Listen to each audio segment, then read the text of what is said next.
திராவிட இயக்க போர்வால் தலைவர் வைகோ அவர்கள் 1978ஆம் ஆண்டு தன்னுடைய 34ஆம் வயதில் நாடாளுமன்றத்தில் முதலாக அடியெடுத்து வைத்தார். மாநிலங்களவை உறுப்பினராக 24 ஆண்டுகள், மக்களவை உறுப்பினராக 6 ஆண்டுகள், ஆக மொத்தம் நாடாளுமன்றத்தில் 30 ஆண்டுகளாக தமிழ்நாட்டின் குரலாக, தமிழ்நாட்டின் உரிமைகளுக்காக, தமிழ் மக்களின் நலனுக்காக அயராது பாடுபட்டவர், போராடியவர். அவருடைய சாதனைகள், ஒரு நாடாளுமன்ற உறுப்பினராக அவருடைய தொண்டுகள் ஏராளம். 20 வருடங்களுக்கு முன்பு நதிநீர் இணைப்பு, அதை பற்றி சிந்திக்காத காலங்களில் நதிநீர் இணைப்பு சாத்தியமற்றது என்று கூறிய காலகட்டத்தில்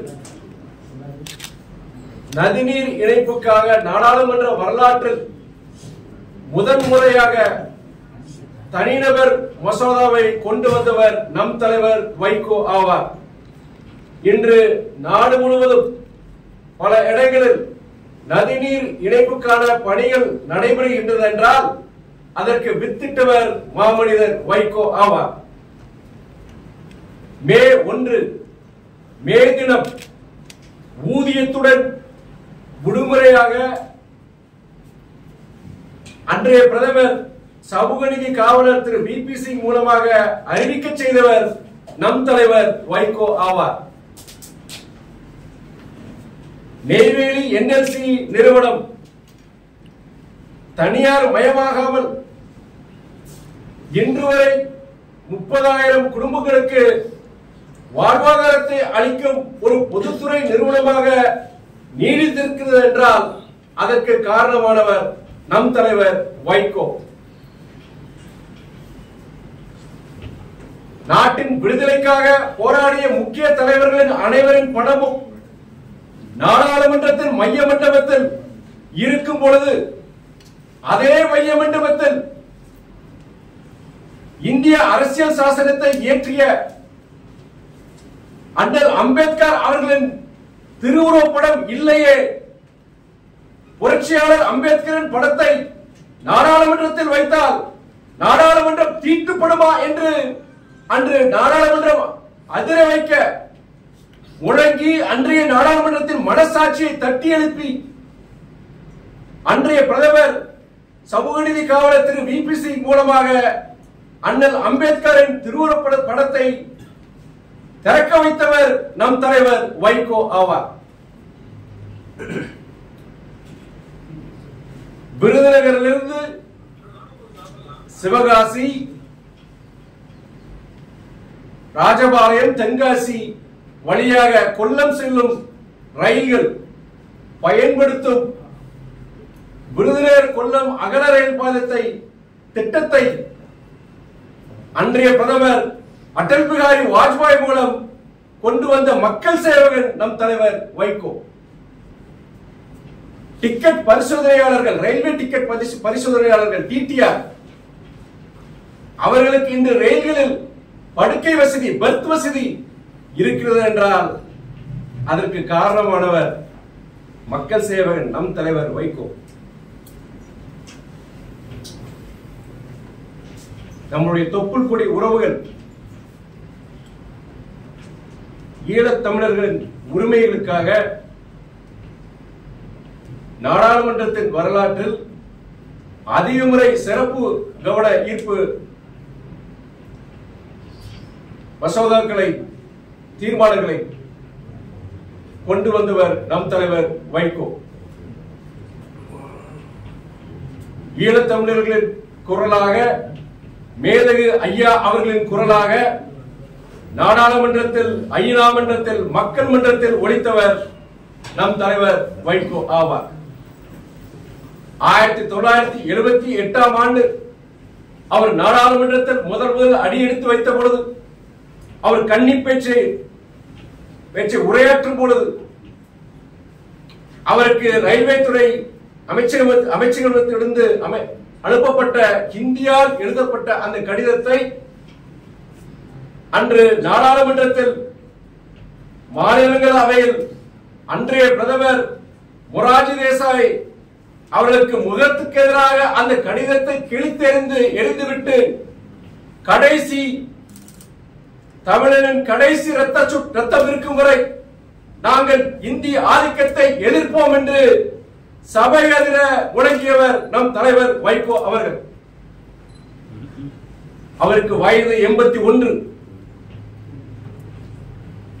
அவருடைய நாடாளுமன்ற பதவி முடிவு பெறும் இந்த காலகட்டத்தில் கடந்த ஏப்ரல் மாதத்தில் கட்டாய இந்தியை வெட்டி சாய்ப்போம் என்று புரட்சி கவிஞர் பாரதிதாசன் பாடல் வரிகளை குறிப்பிட்டு கர்ஜித்தவர் நம் தலைவர் வைகோ அவர்கள். நாடாளுமன்றத்தில் நுழையும் போது 1978ஆம் ஆண்டு அப்போதும் சரி பதவிக்காலம் முடிகின்றது, இனி அந்த சபையில் அவர் அடியெடுத்து வைக்க மாட்டார் என்று தெரிந்து கொண்டு அவருடைய இறுதி கடைசியாக பேசிய அந்த பேச்சு மும்மொழி கொள்கையை எதிர்த்து இந்திய ஆதிக்கத்தை எதிர்த்து தன் தமிழ் பற்றை வெளிப்படுத்தி தமிழக நெஞ்சங்களை நெகிழச் செய்தார்.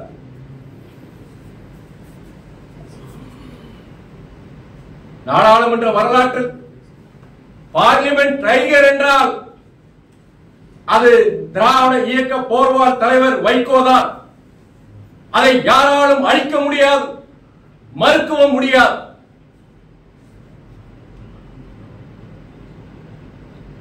பொன்குடம் உடைந்தாலும் அது பொன்குடம் தான். 3 முறை ஒன்றிய அமைச்சர் பதவி தனக்கு அந்த வாய்ப்பு வந்த பொழுது அதை மறுதளித்த அரசியல் அதிசயம் தலைவர் வைகோ ஆவார்.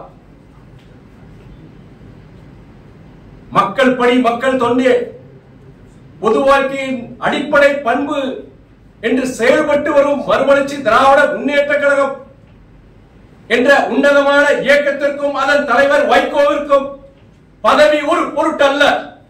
எங்கள் மக்கள் பணி தொடரும். திராவிட இயக்க போர்வால் தொடர்ந்து சுழலும். தமிழ்நாட்டின் குரலாக தொடர்ந்து ஒலிக்கும். இதையும் கடந்து செல்வோம். நன்றி.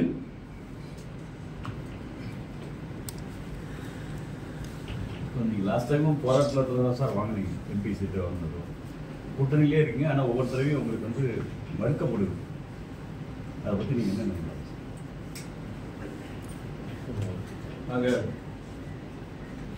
முதல்ல 2019 கூட்டணியில் சேரும் பொழுது பொது உடைமை இயக்கங்கள் விடுதலை சிறுத்தைகள் கட்சி எங்களுக்கு தலா 2 சீட், அதாவது எங்களுக்கு பொறுத்தவரை தலைவர் உங்களுக்கே தெரியும், தலைவருக்கு அப்போது மாரடைப்பு ஏற்பட்டு ஹார்ட் அட்டாக் பேஸ் மேக்கர் வச்சிருந்தாங்க. அப்போ அதை கருத்தில் கொண்டு அப்போது திமுக திராவிட முன்னேற்ற கழக தலைமை கூட்டணி தலைமை அவர் தேர்தல் நேரத்தில் அவருக்கு வாக்கு சேகரிக்கிறது ரொம்ப கஷ்டம். வெற்றி பெற்றாலும் அவருடைய ஒரு மக்களவை உறுப்பினராக செயல்படுறது கஷ்டம். அதனால அவருடைய உடல்நலம் கருதி அவருக்கு நாங்கள் ராஜ்யசபா மாநிலங்களவை உறுப்பினராக கொடுக்கிறோம், நீங்க ஒரு மக்களவை ஒரு மாநிலவை எடுத்துக்கோன்னு சொல்லியிருந்தாங்க. அதன் அடிப்படையில் தான் உடன்பாடு ஏற்பட்டது. தொடர்ந்து கிட்டத்தட்ட 7 ஆண்டுகள் கடந்து 8 ஆண்டுகளாக இந்த கூட்டணியில் நீடித்து வருகிறோம். சென்ற முறை அதே மாதிரி சட்டமன்ற தேர்தலையும் பொது உடைமை இயக்கங்கள் விடுதலை சிறுத்தைகள் கட்சி எங்களுக்கும் அந்த அடிப்படையில் தலா 6 சட்டமன்ற தொகுதிகள் என்ற அடிப்படையில் எங்களுக்கு ஒதுக்கப்பட்டது. கடந்த நாடாளுமன்ற தேர்தலில் அந்த சீட் எண்ணிக்கை வரும் பொழுது எங்களுக்கு கடந்த முறை கொடுத்த மாதிரி ஒரு மக்களவை உறுப்பினர் ஒரு மாநிலங்களவை உறுப்பினர் சொல்லும் பொழுது அதை அறிவிச்சிடலாமே சொல்லும் பொழுது அவங்க சொன்னது என்னன்னா, நீ ஒரு 1.25 வருஷம் இருக்கு, அதுல நியாயம் இருக்கு, அது 1.25 வருஷம் இருக்கு, அப்போ கண்டிப்பா தலைவர் அதை செய்வார், தலைவர் கூட்டணி தலைவர் மாண்பு முதலமைச்சர் என்ன தலைமை அவர்கள் செய்வார் என்று சொன்னார்கள். அது அறிவிச்சுட்டா இல்லை, எங்களோட இயக்கத்தோழர்கள் மத்தியில மற்றவங்களுக்குலாம் 2 சீட்டு எங்களுக்குன்னு சொல்லும் போது இல்லை, அது ராஜ்யசபா கண்டிப்பா அதை தான் கொடுத்தாங்க. அது மாதிரி கண்டிப்பா தலைவர் வைகோங்கிறவர் மறக்க மாட்டாங்க, கண்டிப்பா செய்வாங்கன்னு சொல்றாங்க. அதை ஏற்றுக்கொண்டுதான் நாங்கள் இப்பயே தொடரல, அது மாற்று கருத்து கிடையாது. அதன் அடிப்படையில் நீங்க கேட்ட கேள்விக்குன்னு சொல்றேன், அதனாலதான் நாங்க அதில் கடந்து சொல்லுவோம் சொல்றேன். கிட்டத்தட்ட உறுதி சொல்ற மாதிரி தான் நீங்க சொல்றீங்க. பொருளுடைய மீனிங் என்னன்னா வந்து அவங்க அஷூரன்ஸ் கொடுத்துருக்காங்க, பட் அந்த அஷூரன்ஸ் அவங்க காப்பாற்றுற மாதிரி தெரியலையே. இல்லை, நாம அவங்க கூட்டணியை பொறுத்த வரைக்கும் நாங்கள் முதல் முறை சேரும் பொழுது நீங்கள் சொல்றது கரெக்ட் தான், அதை நாங்கள் ரெடி பண்ணி நாங்கள் சேர்ந்தோம். அதுக்கப்புறம் பொறுத்த வரைக்கும் சென்ற இதுலையுமே அதே தான். நீங்கள் 1.5 வருஷம் இருக்கு, அதனால கண்டிப்பாக அப்போ சொன்ன இப்போ சொன்னால் தேவையில்லாத ஒரு குழப்பம் வரும். அது நியாயமானதான். ஏன்னா ஒரு ராஜ்யசபா சீட் சொல்லும் போது எல்லாருக்கும் அந்த எண்ணம் வரும். அப்போ எங்களுக்குன்னு சொல்லி வரும்போது அது இப்போதைக்கு வேண்டாம்னு சொல்லியிருந்தாங்க. முக்கியம் அதில் திராவிட முன்னேற்ற கழகத்தை சார்ந்த முக்கியமான நபர்கள். அதனால வந்து அப்போதைக்கு தலைவர் பொறுத்த வரைக்கும் கண்டிப்பாக கூட்டணி தலைவர் அவருடைய முதலமைச்சர் கண்டிப்பாக அது செய்வார் மாதிரி சொல்லியிருந்தாங்க. அது எங்களுக்கு பொறுத்த வரைக்கும் நீங்கள் சொல்ற மாதிரி அதில் வருத்தம் இருக்கு. அதில் ஆனால் நாங்கள் அதை தமிழ்நாட்டு நலன்கிறது அது கடந்து செல்கிறோம் சொல்லுவோம். இப்போ கமலஹாசன் கேட்டிருக்கீங்களா நீங்க? அது கண்டிப்பாக அதில் கேட்கணும், அதில் மறுக்கிறது கிடையாது. நாங்கள் கேட்கணும். அதாவது தலைவர் வைகோ கேட்கல, இல்லை எங்களுடைய தலைமை நிர்வாகிகள் நான் உட்பட அந்த கோரிக்கையை வச்சு என்ன சொன்னாங்க? அவங்க இப்போ இதெல்லாம் என்ன சொன்னாங்கன்னா, கூடுதலாக ஒரு நம்ம மக்கள் நீதி இயக்கம் வருது, அதே நேரத்தில் திராவிட முன்னேற்ற கழகத்திலையும் ஏற்கனவே அவங்களுக்கு உறுதி செய்யப்பட்டிருந்தா அவங்களுக்கு இதே மாதிரி ப்ராமிஸ் பண்ணியிருப்பாங்க போல. அதனால அந்த காரணத்தினால ஒரு கொடுக்க முடியாத ஒரு சூழல் ஏற்பட்டு இந்த கூட்டணின்னு வரும்போது பெரும்பாலான எலெக்ஷன்ஸ்ல வந்து என்ன அப்சர்வ் பண்ணியிருக்கோம் அப்படின்னு சொன்னா, எம்பிஎன் கடைசி வரைக்கும் அவங்கள வந்து இது பண்ணிட்டு லாஸ்ட் மினிட்ல அவங்க ஒரு விதமான ஒரு ஏமாற்றத்தை கொடுக்குற மாதிரி தான் கட்சிகள் நடந்தது, இன்க்ளூடிங் டிஎம்கேவும் அந்த மாதிரி தான் இருந்துச்சு. ஸோ கிட்டத்தட்ட அதே மாதிரி சுச்சுவேஷன் தான் இப்பயும் அந்த மாதிரி ஒரு ஃபீல் இருக்கு. இல்லை, நாங்கள் தலைவருக்கு வந்து நான் இந்த இன்டர்வியூலேயே ஃபர்ஸ்ட் எடுத்தவொடனே சொன்னேன், இதுக்கான இந்த இன்டர்வியூனா பல இடங்கள்ல கடந்த 2 நாட்களாக உங்களை போன்ற பத்திரிகை நிருபர்கள் உளவியாளர்கள் தொடர்ந்து கேள்விகள் போன்ற கேள்வி கேட்குறேன். நான் அவாய்ட் பண்ணிட்டு தான் இருந்தேன். இருந்தாலும் இயக்கத்தோழர்கள் முக்கியமான நிர்வாகிகள் நம்முடைய நிலைப்பாடு என்னன்னு சொல்றேன். ஏன்னா இணையத்துல நிறைய பேர் அவங்களுடைய கருத்துக்களை போட்டிருக்காங்க.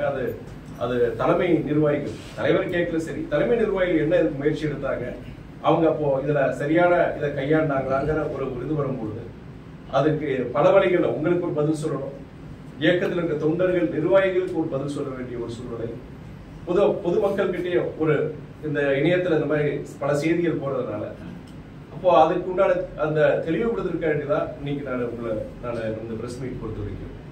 நான் மொத்தத்தில் என்ன சொல்றேன்னா, எங்களுடைய இயக்கத்தோழர்கள் பொறுத்த வரைக்கும் அது ஒரு வருத்தம், ஒரு வேதனை.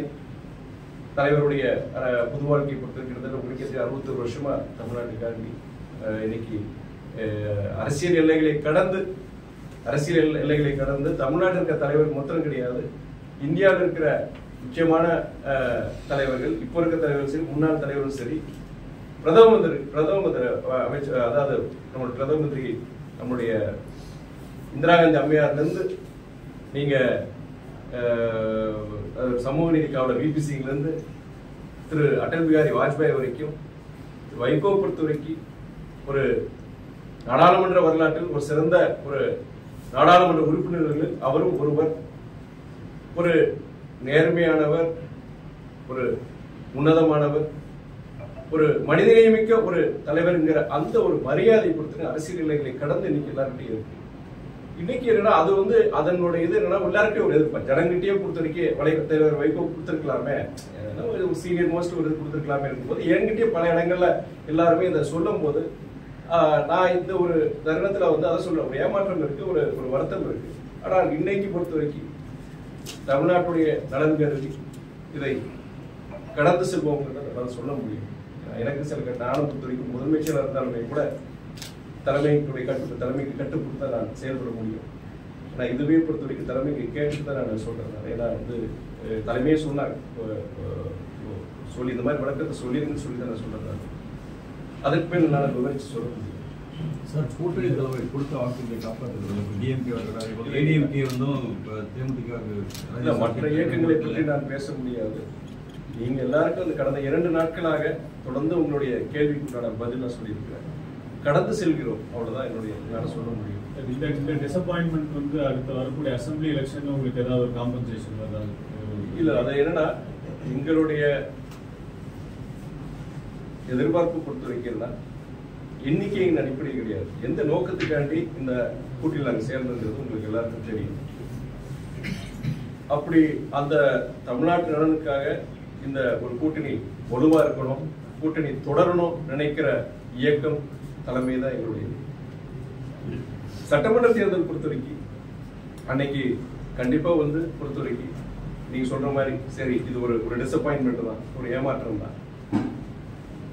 தலைவர் எங்களுக்காண்டி வேண்டாம், எங்களுடைய அடையாளமே அந்த வைகோங்கிற அந்த பிராண்ட் தான். தலைவர் வைகோ தான் எங்களுடைய அடையாளம். அவர் மனசங்கடப்படாத மாதிரி, அவர் எங்க இயக்கத்துக்கு எங்களுடைய தலைமைக்கு எந்த விதத்திலையும் ஒரு சங்கடத்தை உருவாக்காத மாதிரி, ஒரு தன்மானத்தை இழக்காத மாதிரி அவங்க கண்டிப்பா கொடுப்பாங்க நான் நினைக்கிறேன். வைகோவை போட்டியிட வாய்ப்பு இருக்கும்.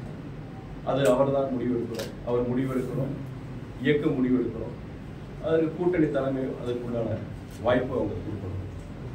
இந்த பேருந்து கட்டண உயர்வு கருத்து கேட்டு சார், பேருந்து கட்டண உயர்வுக்கான சூழ்நிலை இருக்கு அப்படின்ற இல்ல, அது பேருந்து கட்டணம் பொறுத்த வரைக்கும் அது இந்த நேரத்துல உயர்த்த மாட்டான்னு நினைக்கிறதுனால, எனக்கு ஏற்கனவே வந்து பல இது இருக்கிறதுனால உங்களுக்கு இந்த நேரத்துல பண்ண மாட்டாங்கிற நம்பிக்கை இருக்கு. நீங்க மின்சாரம் கூட போனோட கேட்டிருந்தீங்க, மின்சார உயர்வு இருக்குமா நீங்க கேட்டிருந்தீங்க.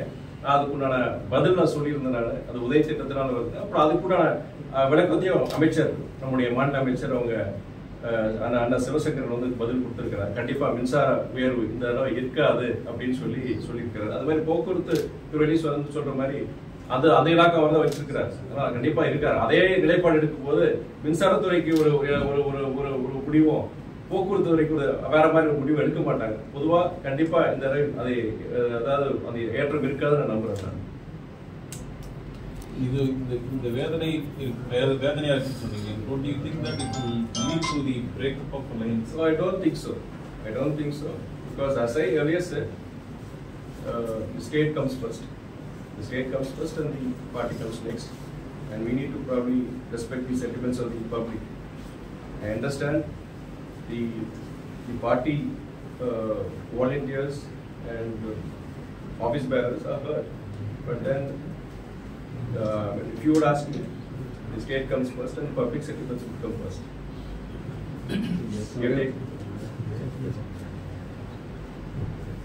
From that, the alliance Yes. The alliance will not break because of Mr. Vaiko being denied a Rajya Sabha seat. Because as I earlier said, he was offered the cabinet when Central Minister, not once but thrice. He had denied it, and probably he's a very principled leader. And probably when a politician denies or refuses probably a post as high as a cabinet minister's post, that shows his ideals. And in this juncture, if for a Rajya Sabha seat, if probably we probably think otherwise. It would be a grave injustice, probably not even, and that's what I'm advising the cadres. Our leaders sacrificed a lot. I mean, he's been in public life for nearly 61 years. He has been in prison for more than 5 years. இன்னைக்கு தமிழக அரசியல்ல திராவிட இயக்க தலைவர்கள்ல அதாவது லஞ்ச ஊழல் குற்றச்சாட்டுக்காண்டி கிடையாது, மக்கள் பிரச்சனைக்காண்டி அதிக வருடங்கள் சிறையில் இருந்த ஒரே தலைவர் வைகோ. 5.5 வருஷம் இருந்திருக்கிறாரு, மக்களுக்காக இருந்திருக்கிறாரு. அப்படி பல தியாகங்கள் செஞ்சிருக்கிறாரு. ஒன்றிய அமைச்சர் பதவி 3 தடவை கொடுத்துமே, அதாவது அன்னைக்கு நீங்க டிஃபென்ஸ் பினான்ஸ் தவிர எந்த போர்ட்போலியோ எடுத்துக்கோங்கன்னு சொல்லிட்டு, அது வேற டிஃபென்ஸ் பினான்ஸ் தவிர எந்த போர்ட்போலியோ எடுத்துக்கோங்கன்னு சொல்லி கொடுக்கும்போது எனக்கு வேண்டாம்னு சொல்லி மறுத்தவர். அப்படிப்பட்ட ஒரு தலைவர் பற்றி இதுக்காண்டி ஒரு ராஜ்யசபா சீட்டுக்காண்டி இது பண்றது வந்து அது மிகவும் நினைக்கிறதே மிகவும் தவறு. நாங்க அதனால அந்த நிலைப்பாடுல வந்து நாங்க மாற்றம் கிடையாது. என்ன பிளான்ஸ்? இப்போ சட்டமன்ற தேர்தல் அடுத்து 1 வருஷம் தான் இருக்கு, 1 வருஷம் கூட கிடையாது. கட்டமைப்பு பொதுக்குழு ஜூன் 22 மறுமலர்ச்சி திராவிட முன்னேற்ற கழகத்துடைய பொதுக்குழு அறிவிக்கப்பட்டுள்ளது. அதற்குண்டான பணிகள் பொதுக்குழுவை பொறுத்த வரைக்கும் அடுத்த கட்ட பணிகள் சட்டமன்ற தேர்தலை நோக்கி இயக்கத்தை வலுப்படுத்துவதற்கு சட்டமன்ற தேர்தலில் நம்முடைய இயக்கம் சிறப்பான முறையில் செயல்பட்டு அதுக்குண்டான அங்கீகாரம் பெறுவதற்காக கூட்டிருப்பு வச்சுக்கிட்டீங்கன்னா தலைவர் வைகோக்குன்னு ஒரு மரியாதை இருக்கு. பட் என்னதான் இருந்தாலும் கட்சிங்கிறது நாங்க ஏதாவது ஒரு கொடுக்கணும், அதுக்குண்டான பங்களிப்பு கண்டிப்பா இருக்கணும். அடுத்து வர காலகட்டங்கள்ல இனி அந்த இயக்கப்பணிகளை தீவிரப்படுத்துறது, அதே நேரத்தில் பொறுத்த வரைக்கும் எங்கெங்க எங்களுக்கு இயக்கம் வலுவா இருக்கோ அந்த மாவட்டங்கள் அந்த சட்டமன்ற தொகுதிகளை அதை அடையாளம் கண்டு அங்கு அரசியல் பணிகளை தீவிரப்படுத்துறது. எங்களை மறுமலர்ச்சி திமுகவால் கண்டிப்பாக நாம் பலன் பெறுவோம் என்கிற நம்பிக்கை கூட்டணியில் இருக்கும். அது திமுக தலைமைக்கு, அதாவது கூட்டணி தலைமைக்கு மாத்திரம் கிடையாது, பிற இயக்கங்களுக்கு கூட அந்த ஒரு இதை உருவாக்குறதுக்கு உண்டான என்னென்ன செயல்பாடுகள், என்னென்ன செயல் திட்டங்கள், அதுக்கு உண்டான விவாதம் வந்து பொதுக்குழுவில் கண்டிப்பாக நடக்கும். அது இல்லாம பொறுத்த வரைக்கும் அடுத்து ஏற்கனவே நாங்கள் பேசியிருந்தோம், அடுத்து தொடர்ந்து இந்த அடுத்த ஒரு 16-17 மாதங்கள் பொறுத்த வரைக்கும் மக்கள் சார்ந்த சில விஷயங்கள், முக்கியமான விஷயங்கள் அதையும் நாங்கள் மக்கள் மன்றத்தில் விவாதிப்போம். நாங்கள் முடிவெடுத்தோம் சார். ஏற்கனவே பண மதிப்பிழப்பு அப்படிங்கலாம் இப்போ திருப்பி இந்த 500 தாவலாம் திரும்ப பெறணும்னு சொல்லி சந்திரபாபு நாயுடு சொல்லியிருக்காரு. நீங்க டிமானிட்டைசேஷன் வந்து பொறுத்த வரைக்கும் அது ஒரு நல்ல நோக்கத்துக்காண்டி கொண்டு வந்தாங்க. கருப்பு பணத்தை ஒழிக்கிறதுக்காண்டி கொண்டு வந்தது நல்ல நோக்கம் தான், தவறான நோக்கம் கிடையாது. பட் அது எப்படி செயல்படுத்தப்பட்டது, அதனால அந்த பாதிப்புகள் பார்க்கும்போது குறிப்பா middle class, lower middle class, அடித்தட்டு ஜனங்க நிறைய பேர் சங்கடப்பட்டாங்க. நீங்க ஒரு கருப்பு பணம் வச்சிருந்த ஒரு 10,000 பேரை நீங்க தண்டிக்கிறதுக்காண்டி கோடிக்கணக்கான நடுத்தர, அதாவது மிடில் கிளாஸ் பீப்புளையும் நீங்க ஏழை மக்களையும் பாதிக்கப்பட்டிருந்தாங்க. அது பார்க்கும்போது அது ரொம்ப சில பேர்ல ரொம்ப சங்கடப்பட்டாங்க. விவசாயிகள் சரி, ஏழை மலைகள் ரொம்ப கஷ்டப்பட்டாங்க. அப்போ சில மரணங்கள் கூட நடந்தது அந்த நேரத்தில். அது ஒருத்தர் டிமானிட்டேஷன் சரி அவ்வளவு தூரம் பண்ணாங்க இல்லையா, அதுக்குண்டான தீர்வு கிடைச்சதா அப்படின்னு பார்க்கும்போது பல ஆய்வுகள் என்ன தெரியுதுன்னா, அந்த டிமானிட்டேஷனால என்ன நோக்கத்துக்காக அது கொண்டு வரப்பட்டதோ அந்த நோக்கம் நிறைவேறது, மறுபடியும் அதை கொண்டு வரதுங்கிறது இதுதான். நீங்க கருப்பு பணத்தை ஒழிக்கிறதுக்கு எவ்வளவு சட்டங்கள், இன்னைக்கு இன்கம் டாக்ஸ் சரி, இன்னைக்கு இன்கம் டாக்ஸ் நிறைய புதிய சட்டங்கள் கொடுத்திருக்காங்க. பண பரிவர்த்தனை சட்டம், 2 லட்சத்துக்கு ரூபாய்க்கு மேல நீங்க ரொக்கமா நீங்க எதுவுமே பண்ண முடியாது இருக்கு. பண்ண 100% பெனால்டி இருக்கு, ஃபைன் இருக்கு. அது அதாவது கருப்பு பணத்தை ஒழிக்கிறதுக்குண்டான அனைத்து சட்டங்கள், புதிய சட்டங்களும் கொண்டு வந்திருக்கிறாங்க. அதை கொண்டு வந்தாலே செயல்படுத்தாலே போதும். உங்களுக்கு மறுபடியும் டிமானிட்டைசேஷன் கொண்டு வருவது தேவையில்லாத ஒன்று நான் நினைக்கிறேன். லாஸ்ட் 4 இயர்ஸ் டிஎம்கே ரூல்ல நிறைய குற்றச்சாட்டுகள் சொல்றாங்க. குறிப்பா corruption has gone to a different level அப்படின்னு சொல்றாங்க. They cite so many examples including collection of 10 rupees per bottle, or the sale of the counters for Tasman. See, நீங்க சொல்றது small one, but so many complaints have been, allegations have been raised against the TMK ministers. நீங்க இப்போ allegations நீங்க சொல்ற மாதிரி குறிப்பா நம்முடைய எதிர்கட்சி தலைவர் நிறைய பேர் எழுதியிருக்காங்க. அதுக்கு சில விஷயங்கள் கொடுத்துருக்கு. டாஸ்மாக் பொறுத்தவரைக்கு அமலாக்கத்துறை அது அவங்க ரெய்டு நடத்தியிருக்கிறாங்க. அதுக்குண்டான சில அவங்களே ஸ்டேட்மெண்ட்ஸ் கொடுத்துருக்குறாங்க. பட் அது எவ்வளவு தூரம் அது உண்மைங்கிறது நம்ம கொஞ்சம் பார்க்கணுங்க. இப்போ கடந்த காலங்கள் இதே மாதிரி இடி பொறுத்த வரைக்கும் அவங்க சில இந்த தமிழ்நாடு விட்டுருங்க, பிற மாநிலங்கள் பாஜக ஆளாத சில மாநிலங்கள் அந்த மாதிரி இன்கம் டாக்ஸ் சரி, இடி சரி, சிபிஐ சரி, அவங்க எப்படி அவங்க செயல்பட்டு இருக்கிறாங்க. சில தவறான முன்னுதாரணங்கள் இருக்கு. அதே நேரத்துல அதே தவறை நீங்க பாஜக அல்லாத பிற மாநிலங்கள் நடக்கிற இதே போன்ற குற்றச்சாட்டு பொறுத்திருக்கீங்க. பிற மாநிலங்கள் பாஜக ஆளுகின்ற மாநிலம் அது குற்றச்சாட்டு எழுப்பப்பட்டு அங்க இதே நடவடிக்கை இன்கம் டாக்ஸ் என்ஃபோர்ஸ்மெண்ட் டைரக்டரேட் இதே மாதிரி ரெய்டு பண்ணியிருக்காங்களா, அது சம்பந்தப்பட்ட நபர்கள் மீது நடவடிக்கை எடுத்திருக்காங்களாங்கிறது பல விவாதங்கள் ஓடிட்டு இருக்கும் பொழுது, அதாவது அவங்க ஒன்றிய அரசுடைய கைப்பாவையா ஒரு செயல்படுற மாதிரி தான் இப்போ இன்னைக்கு பல ஊடகங்கள் சொல்லிட்டு இருக்கிறாங்க, செஞ்சுட்டு இருக்காங்க. பட் ஓகே, கேஸ் ரிஜிஸ்டர் ஆயிருக்கு, நீ கேஸ் எஃப்ஐஆர் பதிவு பண்ணியிருக்கிறாங்க. நீதிமன்ற விசாரணை அப்புறம் ஒரு தீர்ப்பு வரும்போது அப்போ நமக்கு எல்லாருக்கும் தெரியணும், உங்களை போன்றவருக்கு என்னை போன்றவர்களுக்கும் உண்மையிலேயே தவறு நடந்திருக்கான்னு தெரியணும். ஆனா ஒரு இன்கம் டாக்ஸ் இதை வச்சோ, ஒரு ஐடி இதை வச்சோ அவங்க அவங்க சொல்றதை வச்சு, அவங்க நடவடிக்கையை வச்சு தவறு நடந்திருக்கா, அப்படி தவறு நடந்திருக்கு சொல்ல முடியாத ஒரு சூழ்நிலை இருக்கு. ஏன்னா பிற மாநிலங்கள் பொறுத்திருக்கீங்க, பாஜக அல்லாத பிற இயக்கங்கள், பிற அரசியல் கட்சிகள் ஆளுகின்ற மாநிலங்கள்ல அந்த ஒரு இது கிடையாது. உதாரணத்துக்கு ஒரே ஒரு உதாரணம் தெரியும் உங்களுக்கு. சமீபத்தில் அசோகா யூனிவர்சிட்டியுடைய ப்ரொஃபசர் அவர் இந்த ஆபரேஷன் சிந்தூருக்கு அப்புறம் ஒரு பொதுவான கருத்து, நாட்டுப்பற்று சம்பந்தமா, நாட்டுப்பற்றை பற்றி தான் இந்த மாதிரி நம்முடைய ராணுவ வீரர்கள் சொல்லி, குறிப்பா நம்முடைய ராணுவத்தில் பணியாற்றக்கூடிய பெண் அந்த அலுவலர்கள் பத்தி நல்லா தான் சொல்லியிருக்கிறாரு. ஆனா அதுல ஒரு வேற மாதிரி அர்த்தம் செஞ்சு கொண்டு வந்து அவர் மேல கடுமையான நடவடிக்கை எடுத்திருக்கிறாங்க. அதே நேரத்துல பாஜக அமைச்சர் ஒருத்தர் உத்தரப்பிரதேஷ் சார்ந்த மத்திய பிரதேஷ் விஜய் ஷா நினைக்கிறேன், அந்த அமைச்சர் வந்து அவ்வளவு ஒரு கொச்சையான ஒரு வார்த்தைகள் யூஸ் பண்ணி, அதாவது என்னன்னா தீவிரவாதிகளுடைய சகோதரிகளை வச்சு நாங்க பதிலடி கொடுக்கணும்னு சொல்லும் போது குறிப்பிட்ட ஒரு சமுதாயத்தின் மேல ஒரு கோபத்தையும் கொண்டு வர ஒரு சூழ்நிலை, அது எவ்வளவு ஒரு முக்கியமான ஒரு அவர் மேல நடவடிக்கை எடுக்கல. அதுக்கப்புறம் உயர்நீதிமன்றம் தலையிட்டு உச்சநீதிமன்றம் தலையிட்டு ஒரு எஃப்ஐஆர் பதிவு பண்ணி அவர் மன்னிப்பு கேட்டோம். இது உச்சநீதிமன்றம் கடுமையான ஒரு இது சொன்னது. சோ என்னன்னா இங்க ஒரு நியாயம் அங்க ஒரு நியாயம் பாக்குறோம். இது வந்து பொறுத்த வரைக்கும் இதெல்லாம் பார்க்கும்போது சரி, இதெல்லாம் அவங்க நீங்க சொல்ற குற்றச்சாட்டை பொறுத்த வரைக்கும் உண்மையா கூட இருக்கலாம், இல்லாம கூட இருக்கலாம். பட் இந்த நடவடிக்கைகள் சொல்ல முடியாது, நீதிமன்றங்களுடைய தீர்ப்பு வச்சு நம்ம தீர்மானிக்க முடியும். சார், கமலஹாசன் வந்து கன்னட தமிழ்ல இருந்து தான் வந்தது அப்படின்னு சொல்லியிருக்காரு. பினராயி விஜயன் சொல்லியிருக்காரு. மலையாளமும் தமிழும் கலந்து, சம்ஸ்கிருதம் தமிழ் கலந்தா மலையாளம் சொல்லியிருக்காரு. அவங்க ஒத்துக்கிறாங்க. ஆனா அந்த அரசியலாக்கப்படுறாரு இல்ல, அது கண்டிப்பா அரசியல் சொல்றேன். இல்ல, நாட்டுல பல இடம் சொல்லியிருக்கேன் நான்.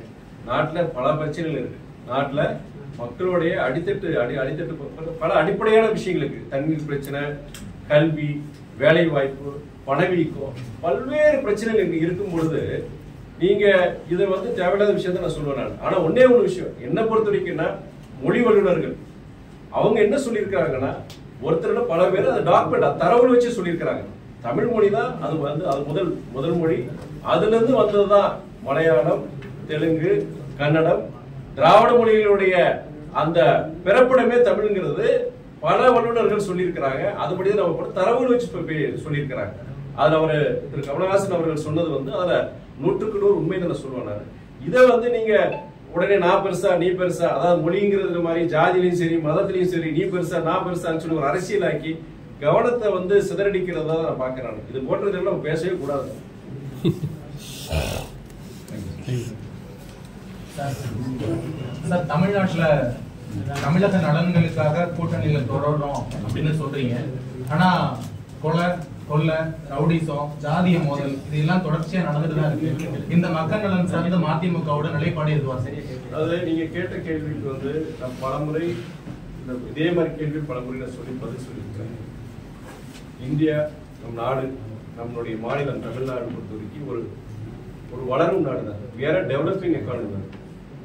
வளர்ந்த நாடுகள் டெவலப் எக்கானமிஸ்ல பாத்தீங்கன்னா கிரைம் ரேட் எவ்வளவு இருக்கு? கிரைம் ரேட் தான் செய்யுங்க. நீங்க தமிழ்நாடையும் பிற மாநிலம் கம்பேர் பண்ணுங்க. நான் சொல்லணும்னா நீங்க நேஷனல் கிரைம் ரெக்கார்ட்ஸ் பியூரோ போங்க. அது வந்து ஒன்றிய அரசு சார்ந்த ஸ்தாபனம் தான், அது மாநில அரசு கிடையாது. அந்த நேஷனல் கிரைம் ரெக்கார்ட்ஸ் பியூரோ படி தமிழ்நாடு கிரைம் ரேட் என்ன இருக்கு? பிஜேபி ஆளுகின்ற உத்தரப்பிரதேஷ், ராஜஸ்தான், பிற மாநிலங்கள் எல்லாத்தையும் நீங்க எடுங்க. நீங்க இங்க தமிழ்நாடு பொறுத்த வரைக்கும் இந்த குற்றச்செயல்கள் நடக்கலன்னு சொல்லல, கண்டிப்பா நடக்குது. ஆனா அதுக்குண்டான நடவடிக்கை 24 மணி நேரம் 48 மணி நேரத்தில் நடவடிக்கை எடுக்கிறாங்க. அதை மாற்று கருத்து கிடையாது.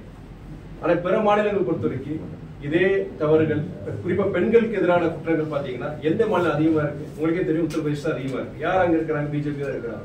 சோ இங்க பிஜேபி சொல்றதோ, பிஜேபி அந்த கூட்டணியில் இருக்கிற பிற கட்சிகள் அதிமுக கூட சொல்றதோ எந்த இதுவும் கிடையாது. கடந்த கால ஆட்சிகளையும் பொறுத்தவரை இதே குற்றங்கள் நடைபெற்றது, நம்ம மறுக்க முடியாது. ஆனா அந்த குற்றங்கள் நடைபெறும் பொழுது அதுக்கு உண்டான தக்க நடவடிக்கை எடுத்தாங்கன்னா, உங்களை மாதிரி press reporters, journalist, opposition parties இவங்க எல்லாம் வந்து அதுக்கு உண்டான இதை எடுத்து அதை பொது வழிக்கு கொண்டு வந்த பொழுது ஒரு அழுத்தம் ஏற்பட்ட பிறகு அவங்க அதுக்குண்டான எஃப்ஐஆர் பண்ணாங்க, நடவடிக்கை எடுத்தாங்க. இப்போ பொறுத்த வரைக்கும் குற்றங்கள் நடக்க அதுக்குண்டான எதிர் நடவடிக்கை கண்டிப்பா அதை எடுக்கிறாங்க தான் நான் பாக்குறேன். ஆனா கண்டிப்பா பொறுத்த வரைக்கும் சில விஷயங்கள் பொறுத்த வரைக்கும் இன்னைக்கு சமுதாய சீர்கேட்டு இருக்கு நான் சொல்லுவேன். இன்னைக்கு நான் பேசிட்டே போனோம், சமுதாயம் சீர்கேட்டு இருக்கு. இதுக்கு காரணம் மக்களையும் சொல்லலாம். அரசாங்கம் பல சட்டங்கள், ஒன்றிய அரசாங்கம் இருக்கட்டும், மாநில அரசாங்கம் இருக்கட்டும், நிறைய சட்டங்கள் கொண்டு வராங்க, நல்ல விஷயம் நடக்கும்னு நினைக்கிறாங்க. அதுக்குண்டான ஒத்துழைப்பு சமுதாயத்துல இருக்கும். சமுதாயத்திலே பொறுத்த வரைக்கும் பல சீர்கேடுகள் இருக்கு. நீங்க அதெல்லாம் பொறுத்த வரைக்கும் ஜனங்களை பொறுத்த வரைக்கும் இதெல்லாம் விட்டு அவங்களுக்கு ஒரு விழிப்புணர்வு வரணும், வந்தாலும் இதெல்லாம் ஒரு முற்றுப்புள்ளி வைக்க முடியும். ஆனால் இது போன்ற இது பொறுத்த வரைக்கும் நீங்க சொல்ற இதெல்லாம் பொறுத்த வரைக்கும் கண்டிப்பா அதுக்குள்ள நடவடிக்கை, இனியும் அது குறைக்கிறதுக்குள்ள நடவடிக்கை கண்டிப்பா மாநில அரசு எடுக்கும். அன்புமணி மேல ராமதாஸ் கடுமையான குற்றச்சாட்டுகள் வந்து வச்சிருக்கீங்க, எப்படி பாக்குறீங்க? அது இன்னொன்னு சொல்லிடுறேன், நீங்க சொல்ற மொழியை பத்தி சொன்னதெல்லாம் இதுதான். உங்களுக்கு வந்து டிஆர்பி வேணும், இது வேணும், அக்ரி, உங்களுக்கு ஏதாவது சென்சேஷன் இருக்கணும். ஆனா நீங்கெல்லாம் ரெஸ்பான்சிபிள் ஜேர்னலிஸ்ட் எல்லாம் நிறைய பேர் பாத்தீங்கன்னா நிறைய வருஷம் நீங்க இதுல பணியாற்றி இருக்கிறீங்க, செஞ்சிருக்கிறீங்க. நாட்டோட அடிப்படை மக்களோட எத்தனோ பிரச்சனை அதை ஹைலைட் பண்ணுங்க. அது நான் செய்யல, இல்ல ஒரு எம்பி நான் செய்யல, இல்ல வந்து ஒரு ஆளுங்கட்சி ஒரு அமைச்சர் அவர் செய்யல, இல்ல ஒரு இந்த ஆளுங்கட்சி கூட்டில் நாங்க இருக்கிறோம் இங்க மேல, அதெல்லாம் கேளுக்கிறீங்க. ஆனா இந்த தனிநபர் பற்றிய ஒரு விமர்சனம் இல்லாட்டி அந்த இயக்கம் இருக்கு, அது ஒரு ஜனநாயக நாட்டில் இருக்கிறீங்க, அந்த இயக்கத்தை பற்றிய உட்கட்சி விவகாரம் அதை பொறுத்த வரைக்கும் அந்த இயக்கத்துக்கிட்ட தான் நீங்க கேட்கணும். நீங்க அதை நான் சொல்றதே அது ஆரோக்கியமானது இல்லை, நாகரிகமானதுன்னு சொல்றாங்க. இன்னொரு கட்சியில நடக்கிறது வந்து அது ஒரு ஜனநாயக இயக்கத்துல அவங்க முடிவெடுக்கட்டும், இவர் வேணுமா அவர் வேணுமான்னு முடிவெடுக்கட்டும். நானோ இன்னொரு பிற இயக்கத்தை சார்ந்தவங்களோ இன்னொரு இயக்கத்துல நடக்கிறத பத்தி சொல்றது நாகரிகமற்றதை நான் சொல்லுவேன். நான் அது தவறான ஒரு இது. அப்போ வந்து என்னன்னா உங்க கட்சி வளர்க்க பாருங்க, உங்க கட்சிக்கு உண்டான நிறைய நம்ம எங்க கிட்ட சொல்றீங்கன்னா மதிமுக பத்தி சில குறைகள் இருக்கதான் செய்யுது, அதுக்குள்ள திருத்தறதுக்குள்ள நாங்க அதை சுட்டி காட்டுங்க திருத்துறோம். இன்னொரு இயக்கத்தை பத்தியோ இன்னொரு இயக்கத்திலோட இருக்கிற குழப்பங்களை பத்தியோ நம்ம பேசுறது நல்லது. பெண்கள் வாழ தகுதியற்ற நாடு தமிழ்நாடு மைனா நாயகர் சொல்லி யாருங்க? மைனா நாயகர் மாநிலத்தில். ஆமா, பெண்கள் வாழ தகுதியற்ற நாடு தமிழ்நாடு. அதாவது அப்ப முதல்ல போய் அவர் வந்து அங்க உத்தரப்பிரதேஷ் போனாங்க, உத்தரப்பிரதேஷ் ராஜஸ்தான் போனோம், அங்க என்ன நடக்குது பார்த்துக்கிட்டு அங்கே வந்து ஆள்கின்ற கட்சி வந்து பாஜக பொறுத்த வரைக்கும் அங்கேயே அது செயல்படுத்த முடியல. எங்கேயே அங்க பெண்களுக்கு பாதுகாப்பு கொடுக்க முடியல, அவரால் அந்த இயக்கத்தினால பாஜகனால கொடுக்க முடியல. அப்படி பார்க்கும் பொழுது தமிழ்நாட்டை பொறுத்த வரைக்கும் நான் கூட்டில இருந்து சொல்லலாம், இதே நேஷனல் கிரைம் ரெக்கார்ட்ஸ் பியூரோ வச்சு சொல்றேன், இந்தியாவிலேயே குறைஞ்சு அதாவது தமிழ்நாடு இருக்கு நடக்கலன்னு சொல்லல, ஆனா மற்ற மாநிலங்கள் கம்பேர் பண்ணும் போது தமிழ்நாட்டில் பெண்களுக்கு எதிரான அந்த பாலியல் சம்பவங்கள் குற்றம் நடக்குது கம்மியானதா. குறிப்பா நம்முடைய நீங்க டெல்லி, பாம்பே, நீங்க மற்ற கல்கட்டா, பெங்களூர் போன்ற அந்த நகரங்களை காட்டிலும் சென்னையை பொறுத்த வரைக்கும் மிகவும் ஒரு பாதுகாப்பான ஒரு நகரம் பெண்களுக்குங்கிறது அது ரெக்கார்ட்ஸ்ல இருக்கு, தகவல் சொல்றாங்க. ஆனா வந்து என்னன்னா பொதுவா சொல்றது வந்து அது இல்லைன்னு சொல்ல இருக்கதான் செய்யுது. அதுக்கு முழுமையா கட்டுப்படுத்துறதுக்கு குறைக்கிறதுக்கு உண்டான முயற்சி காவல்துறை செய்யும்.